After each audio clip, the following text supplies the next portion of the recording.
Pues les informo que hoy vamos a tener un evento para conmemorar el inicio de la fundación de Tenochtitlan hace aproximadamente 700 años. Entonces vamos a llevar a cabo este acto. Nos va a acompañar la vicepresidenta de Brasil, Dilma. No tenemos nada que exponer ahora, de modo que vamos a contestar preguntas, porque hay veces que tenemos poco tiempo, ¿no? Adelante, adelante. Y tú, 3, 4. Gracias, presidente. Buenos días. Daniel Blancas, de Crónica. Antes que hacer la pregunta, presidente, me gustaría cuestionarlo o preguntarle una inquietud periodística que puede dar luz respecto a nuestro trabajo aquí en La Mañanera. El gobierno federal respalda, apoya la denuncia ciudadana, es decir, los ciudadanos que denuncian anomalías o irregularidades en algún programa social son bienvenidos en su gobierno, es decir, respalda la denuncia ciudadana, su gobierno. Sí. Okay. Por eso se lleva a cabo este encuentro, este diálogo circular. Bueno, si no, sería como antes, ¿no? Exactamente. ¿Ustedes podían interactuar con Fox, con Calderón? No, con Peña Nieto. por eso esperábamos que fuera algo distinto esto. Sí, es distinto. Es distinto. Ok. No hay ningún tipo, o no habrá ningún tipo de represalia para ninguno de la gente de la ciudadanía que haga denuncia. No, al contrario. Todos tenemos que ayudar para moralizar la vida pública. Ok, muchas gracias por sus respuestas, presidente. El tema que yo le traigo hoy tiene que ver con el programa Sembrando Vida. Este programa tampoco hay que generalizar, es muy importante decirlo, no generalizar, y también poner sobre la mesa que no encontré ningún sembrador, ningún campesino que dijera que el programa no sirve. Al contrario, todos los campesinos y todos los sembradores que yo entrevisté, que son parte del programa, todos me dijeron que veían el programa útil, que por primera vez se les volteaba a ver respecto al campo. Sin embargo, hay una situación que me gustaría compartirle, precisamente que se deriva de denuncias ciudadanas. Tiene que ver con, usted sabe que el programa tiene reglas de operación. Las reglas de operación contemplan apoyos económicos adicionales, así se le llama. ¿Qué son estos apoyos económicos adicionales? Son, digamos, dinero que se le da a los sembradores o a los campesinos más allá de su jornal, que ya sabemos que todos los meses reciben un jornal. Esto para la compra de equipo, de maquinaria, de plantas, de otros insumos, ¿no? Semillas incluso. Bueno, estos apoyos económicos adicionales provienen de un monto de alrededor de 3.500 millones de pesos anuales. Estos 3.500 millones de pesos anuales son, digamos, el monto de la operación del programa, y de ahí vienen estos recursos. Bueno, pues estos recursos, o este botín, le diría yo, periodísticamente hablando, este botín de 3.500 millones de pesos se ha vuelto, pues, sinónimo de corrupción. ¿Por qué? Le explico. De acuerdo a lo que yo pude investigar y a los testimonios de los campesinos y de los sembradores, los operadores de este programa, que principalmente son coordinadores regionales y facilitadores, crean empresas fantasma o empresas familiares o empresas de amigos para obligar a los campesinos a comprarles los insumos en estas empresas.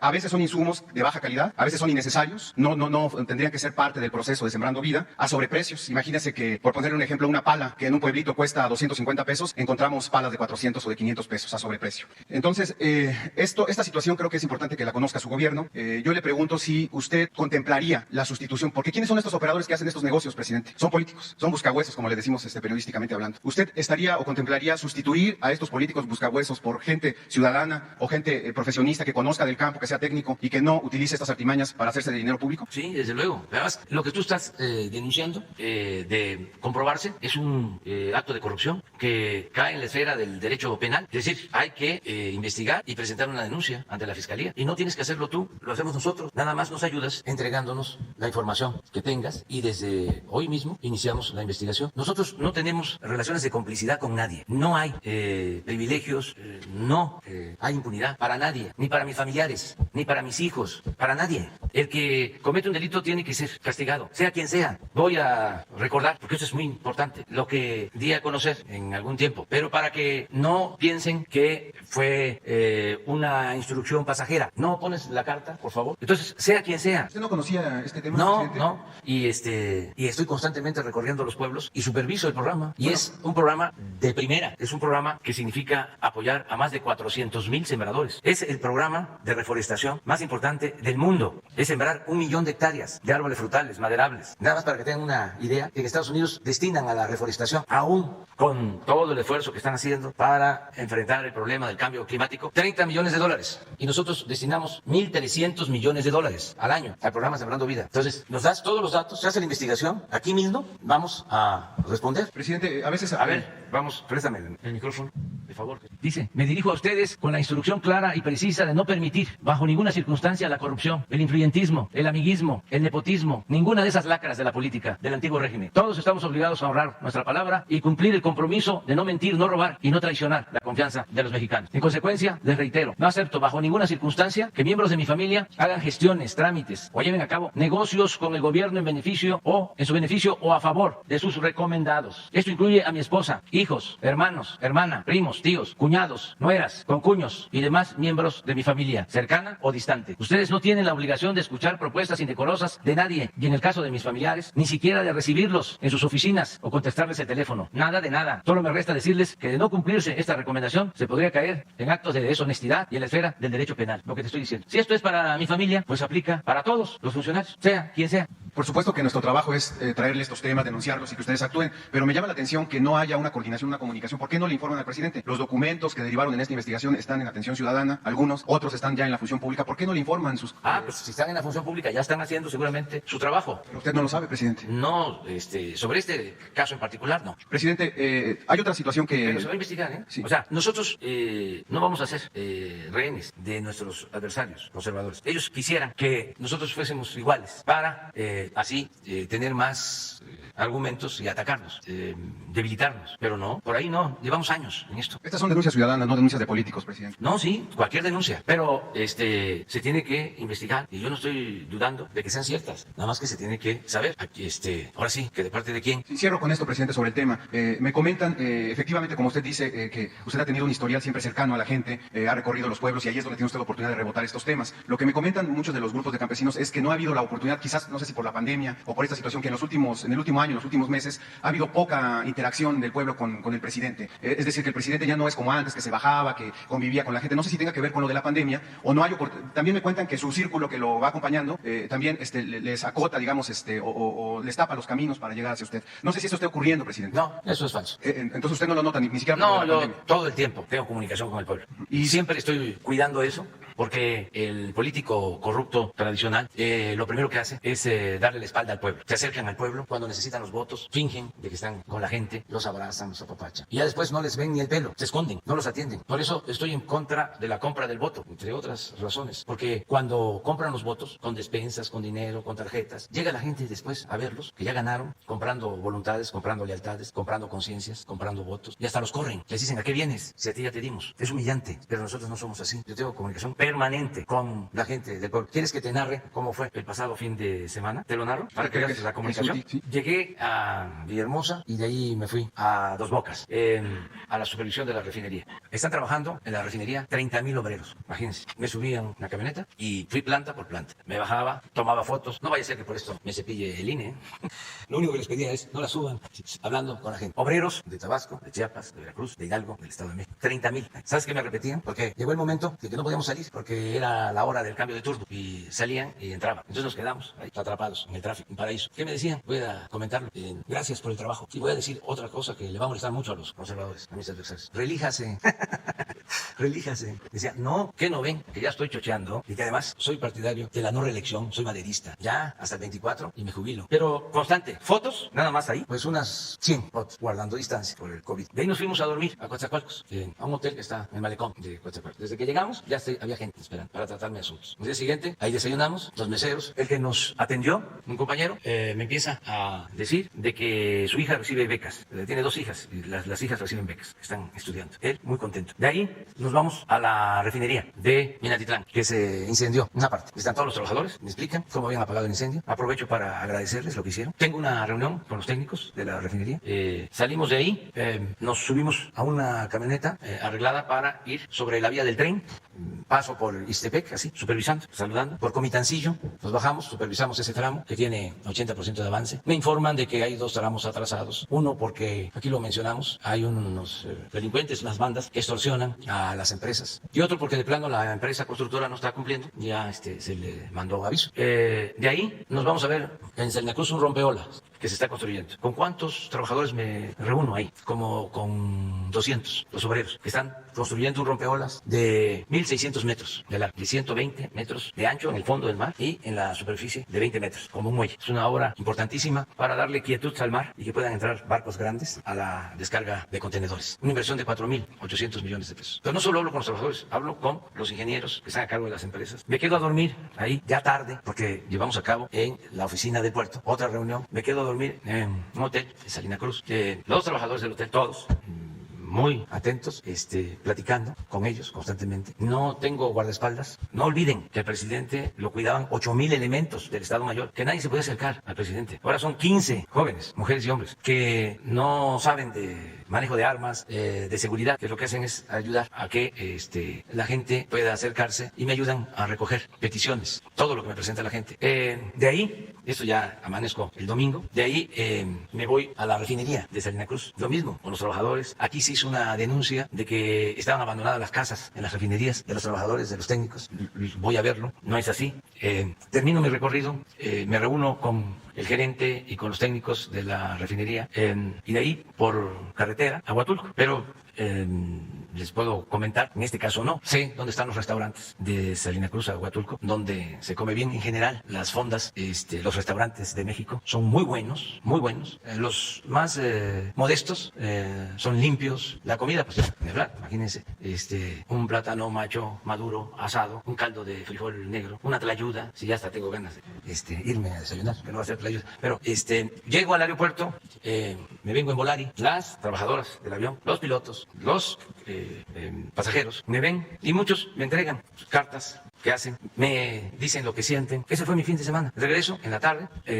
¿Y qué hago en la tarde del domingo aquí? Pues escribo mi discurso que voy a decir hoy, que les invito a participar. Entonces, siempre estoy en comunicación con la gente. Entonces, no dudo de que haya actos de corrupción, porque imagínense la inercia, 36 años de política neoliberal, lo que ayer hablábamos, de cómo el gobierno estaba tomado, secuestrado, al servicio de los traficantes de influencia. Todo el presupuesto se quedaba en el mismo gobierno o en la gente cercana al gobierno. El presupuesto no le llegaba al pueblo, era para los sueldos jugosos, para los altos funcionarios, para los expresidentes. Acuérdense, recibía cada expresidente en promedio 5 millones de pesos mensuales. Esto que vimos de los reclusorios. Ayer hablé de que la empresa donde trabaja Ciro Gómez Leiva tenía un contrato de un reclusorio de 2.000 millones de pesos por año. No, me equivoqué, son 2 reclusorios.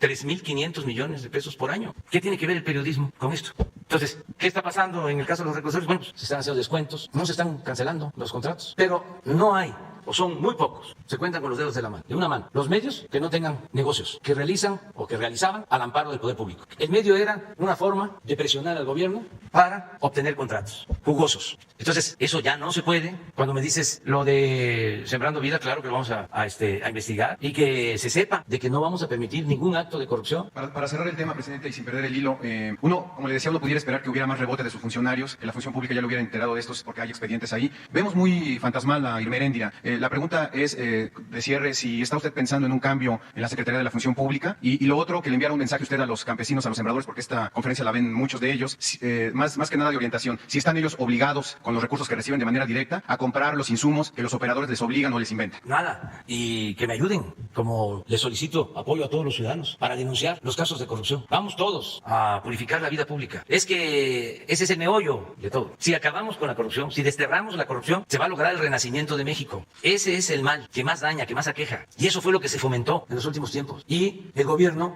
era el principal promotor de la corrupción. Y se empezó a ver como algo normal y permeó. Hay quienes están molestos porque vivían de eso, de la corrupción. están molestos con nosotros. Afortunadamente, a pesar de que se esmeraron en corromperlo todo, no lo lograron. ¿Y saben por qué? Porque tenemos la herencia de civilizaciones, de culturas, en donde lo fundamental en los pueblos era la honestidad y en las familias.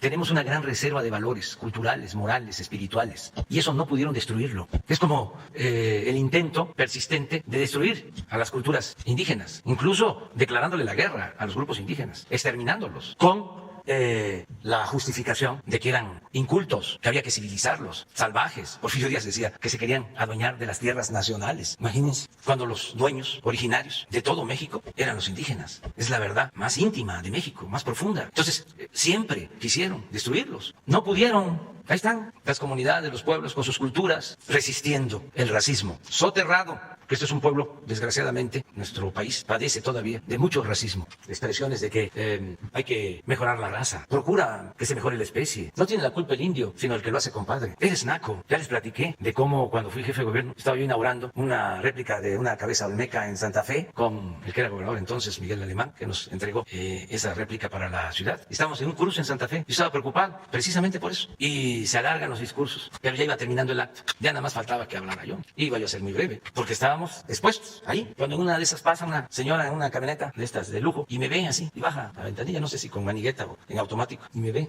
y me grita: Andrés Manuel, eres un naco.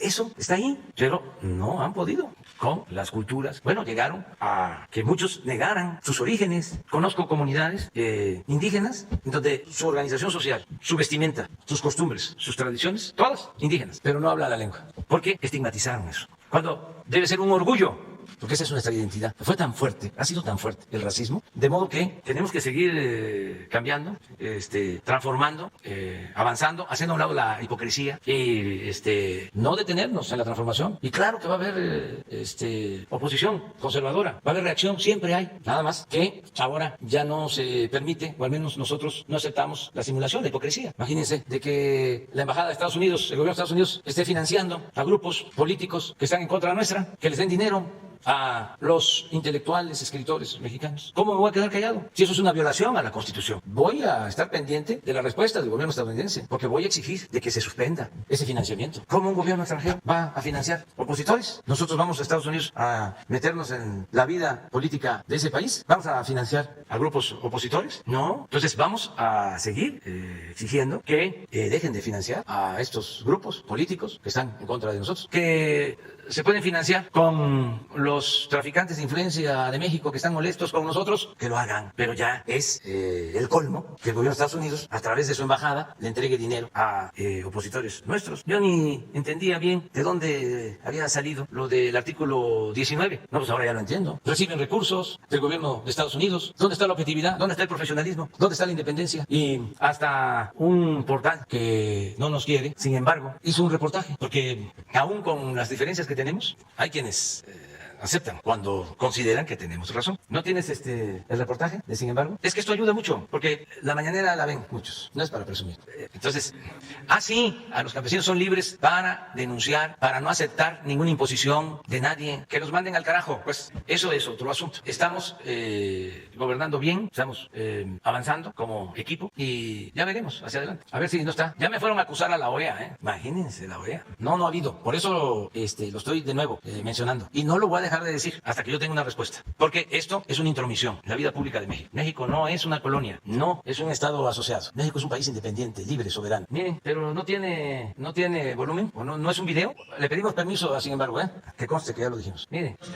Es el de Claudio. No, pero desde el principio. ¿Qué pasó? ¿Hay golondrinas en el alambre?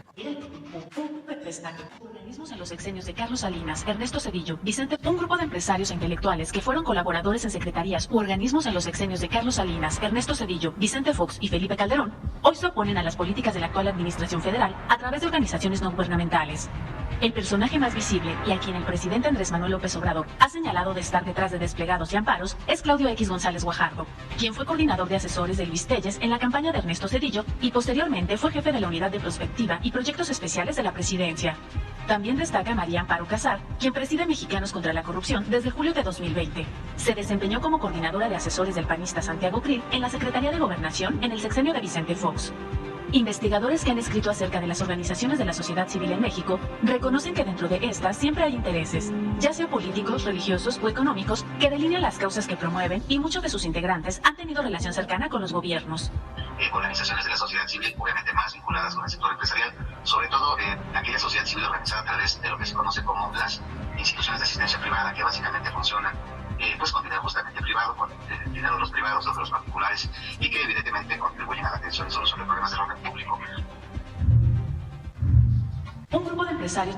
Sí, pues esto es lo que estamos denunciando, porque esta organización recibe dinero del gobierno de Estados Unidos. Entonces queremos que nos responda el gobierno de Estados Unidos si le van a seguir pagando, si le van a seguir entregando dinero a esta organización que es opositora abiertamente. Su único propósito, su única tarea es atacarnos. No tienen otra. Antes esta organización ayudaba al gobierno cuando estaban privatizando con las llamadas reformas estructurales. Esta organización estaba en contra de los maestros porque defendía esta organización la llamada reforma educativa, y ahora pues están abiertamente en contra de nosotros. Entonces está bien, es legítimo, siempre y cuando pues no haya dinero del gobierno de Estados Unidos, porque eso es violatorio de la Constitución. No pueden recibir organizaciones políticas dinero del extranjero. Entonces vamos a ver qué responde el gobierno de Estados Unidos. Adelante. Gracias, presidente. Buenos días, Dalila Escobar, corresponsal de Tiempo.tv. Preguntarle precisamente sobre lo que estaba hablando del asunto de la OEA. Es Adrián de la Garza quien acude a pues denunciar que se está teniendo una intromisión en actos, en cuestiones democráticas. Pero también ayer el consejero del INE, Ciro Murayama, hablaba de que siempre que se puedan entregar este tipo de tarjetas, pero que no tengan como tal dinero en el momento, sino que se prometa que se reactivan una vez que se gana, bueno, pues estaría hablando solamente de cartoncillos o plásticos, y que esto no implicaría quitarle la candidatura a nadie. Preguntarle qué hay de respuesta ante esta situación, y también, bueno, pues habla de situaciones como desinformación o falacias que se pueden manejar alrededor del proceso del proceso electoral, por el cual, bueno, pues ellos insisten en que van a seguir revisando temas de financiamiento en campañas, etcétera. Y bueno, pues esto también, esta situación de si la OEA le llegara a enviar alguna información respecto de este tipo de denuncia, ¿qué respondería? Pues eso de la OEA me hace recordar una canción de finado Carlos Puebla, pero ahí se las dejo de tarea. Miren, nosotros no tenemos nada que ocultar. Nosotros estamos luchando por la democracia, queremos la transformación del país, estamos en contra de la corrupción, y puede venir cualquier organización. Están las puertas abiertas. No impedimos a nadie que observe lo que está sucediendo en nuestro país. No hay censura para nadie. Acerca de las tarjetas, pues estamos obligados a denunciarlo porque consideramos que es un delito. Pero esto lo va a resolver la autoridad correspondiente, la Fiscalía. Si este consejero dice que no es un delito, pues está bien, es su opinión, pero le corresponde a la Fiscalía resolver sobre la denuncia. ¿Usted considera que se adelanta el consejero a esta investigación? Él siempre se adelanta, porque ellos están ahí para impedir la democracia. De tiempo atrás, el presidente del INE, consejero, en particular este consejero, firmó un manifiesto avalando el fraude electoral del 2006. Entonces, ¿cómo pensar de que es demócrata? Además, se han hecho de la vista gorda, siempre. Eso ya es sabido, ¿no? Afortunadamente, la democracia no depende de ellos. Ellos pueden poner obstáculos para que haya democracia. Pero la democracia la hace valer el pueblo, como sucedió en las elecciones del 18. Es la gente, es el pueblo el motor del cambio, y en este caso del cambio democrático. Entonces, todos estos aparatos en un sistema antidemocrático los crearon para impedir que el pueblo tenga las riendas del poder en sus manos. Siempre repito, demos es pueblo, kratos es poder.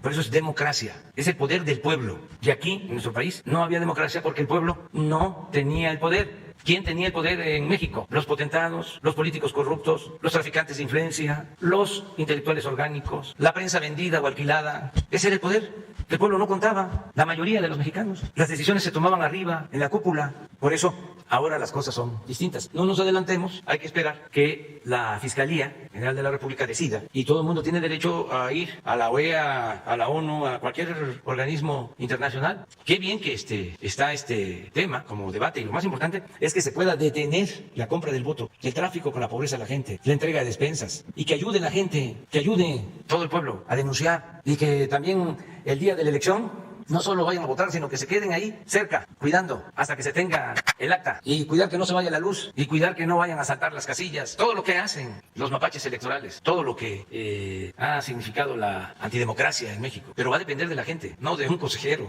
o del INE. Si dependiéramos de ellos, pues ya estaríamos vencidos. Afortunadamente, el pueblo es el ciudadano el que va a decidir. Había entonces, bueno, dos escenarios. Por un lado, si la Fiscalía determina que esto sí es incurrir en una irregularidad y el INE está adelantando que no lo es, que es regular porque no se está dando dinero, sino solamente de plástico, se estarían encontrando estas dos autoridades de alguna manera. Y el otro escenario podría ser que si la Fiscalía considera que sí es regular, se estaría sentando un precedente para que estas tarjetas se pudieran seguir entregando en las siguientes campañas. Sí, es muy importante el tema. La Fiscalía tiene que resolver de acuerdo a la ley si es o no un delito. Yo considero que sí. No solo es una violación legal, es una inmoralidad, porque el voto tiene que ser libre, la elección tiene que ser limpia. En los pueblos de Oaxaca, de usos y costumbres, no hay campaña, no andan ahí queriendo convencer a los ciudadanos. Es la asamblea la que decide quién va a dar el servicio. Entonces, ojalá y esto mejore y que se ventile y que se castigue, sea quien sea, del partido que sea. Usted no presentó la denuncia formal, ¿verdad? En el caso No, de porque la Fiscalía tiene que actuar de oficio ante una denuncia de este tipo. Bueno, también en otro tema, ya que usted mencionaba el asunto de lo del financiamiento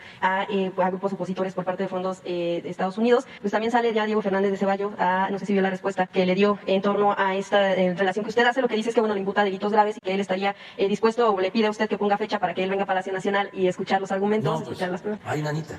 Y que en caso de que sí, o sea, de que sí lo acepte, que venga y usted le pueda decir, pues, frente a frente estos señalamientos, las pruebas que tiene, estaría usted, lo que él dice en la carta, estaría usted sosteniendo y justificando su palabra. De lo contrario, bueno, lo llamó, pues, dijo que sería difamador cobarde en caso de que no sostenga esto. ¿Qué responde usted a Diego Fernández? Pues es muy sencillo, que aclare, que diga si es cierto o no que él fue abogado de Jugos del Valle, que diga si es cierto o no, como sostienen los abogados, que ellos estaban solicitando, tanto la empresa como el abogado, que les devolvieran el IVA entrando al gobierno de Vicente Fox, que diga si es cierto o no que sin que se terminara el juicio llegaron a un acuerdo administrativo, sin que se concluyera el proceso, que diga si es cierto o no que el acuerdo significó recibir miles de millones de pesos, que diga si es cierto o no que por esa devolución del IVA a Jugos del Valle descontaron participaciones federales a los estados, que diga si es cierto o no que él utilizó sus influencias y que nos diga por último de cuánto fue el moche, cuánto ganó por ese asunto. Presidente, Nada más eso.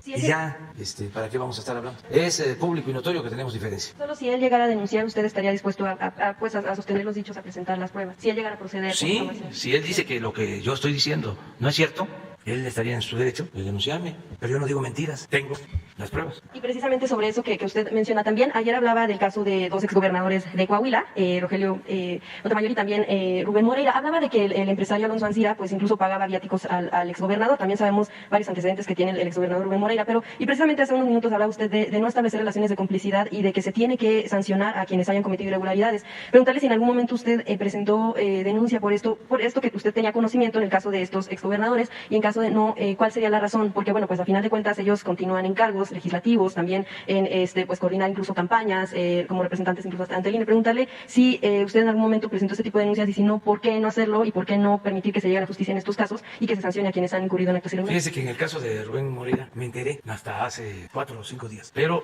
usted tiene razón, debo de denunciar y lo voy a hacer. Primero voy a presentar aquí las pruebas y luego voy a presentar la denuncia. Es que no lo sabía, entonces me entregaron los documentos hasta hace 4 o 5 días. Entonces, para la próxima semana, lunes o martes, porque es interesante cómo un empresario le paga viáticos a un político. Esto fue en 2014. Yo no sé si era gobernador o candidato. Rubén Moreira. Es que el señor Ancira, su empresa, que era una empresa, vamos a hacer la historia, del pueblo de México, Altos Hornos de México, era una empresa pública, y Salinas la privatizó, era gobernador. Salinas privatiza, habría hasta que transparentar, si se tuviese la información, en cuánto la vendió, a quién se la vendió, quiénes se quedaron con las acciones. Entonces esta empresa, ya privatizada, se empieza a operar, compra además la planta de fertilizante de Coatzacoalcos, pero la más grande es Altos Hornos. Y llegaban a tener, yo no sé si todavía cuentan, con aviones modernos, jets, que se sabía que se los prestaban a los políticos, pero con mucha influencia. Entonces ahora aparece eso de que le pagaban viáticos a políticos. Hay que aclarar de dónde. También a ver si es cierto, pero lo mejor es presentar las pruebas y que ellos digan si es cierto o no. Pero está el señor Rubén Moreira. Entonces para la semana que viene vamos a conocerlo. Gracias, presidente. A ver, vamos al aeropuerto para las vacunas. Pedro Centeno, doctor, le escuchamos. Gracias, señor presidente. Buen día tenga usted. Estamos aquí en el Aeropuerto Internacional de la Ciudad de México para recibir el vuelo número 62 que trae el embarque 48 y es de laboratorios Pfizer. Trae 585,000 dosis de vacuna de Cincinnati, Estados Unidos, y con este embarque el laboratorio Pfizer llega a 12,080,445 dosis entregadas al país, que representa el 42% del total. Con estas dosis, señor presidente, llegamos a 28,722,000 285 vacunas en el país para continuar con el Programa Nacional de Vacunación contra COVID. Muy bien, Pedro, adelante. Entonces, ¿a qué horas llega el avión? Está programado a las 9:30 de la mañana de hoy, señor. Muy bien. Entonces, seguimos teniendo envíos de vacunas, de modo que va a continuar el plan de vacunación. Eso es lo que podemos informarle a la gente. Ya estamos avanzando en la vacunación de 50 a 59 y no descartamos el que antes de que termine el mes tengamos vacunados a todos los maestros, maestras, tanto de escuelas públicas, escuelas privadas, y también, aún con una dosis, a mayores de 50. Esto nos va a ayudar mucho. Muchas gracias, doctor. Pedro Centeno. Gracias. A ver, Sara. Gracias, presidente. Buenos días. Ayer se hablaba un poco de esta queja que presentó Estados Unidos en el marco del TEMEC por el tema de General Motors. Entiendo que México también ha presentado una queja por los trabajadores agrícolas. Preguntarle si fue en respuesta a lo primero y si esta disputa laboral no podría tensar las relaciones entre México y Estados Unidos.